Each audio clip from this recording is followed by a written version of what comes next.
Oggi, domani, per sempre, questo è il sentimento che sento per te. Questo diceva nei giorni d'estate che ha vissuti con me.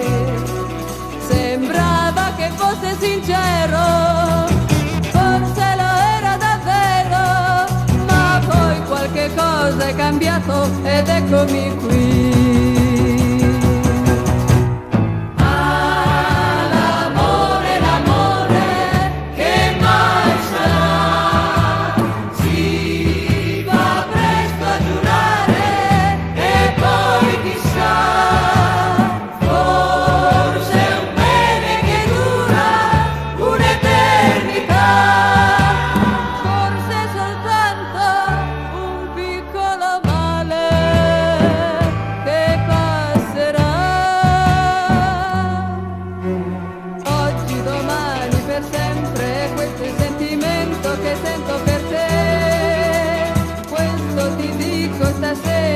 Sono ben sicura di me.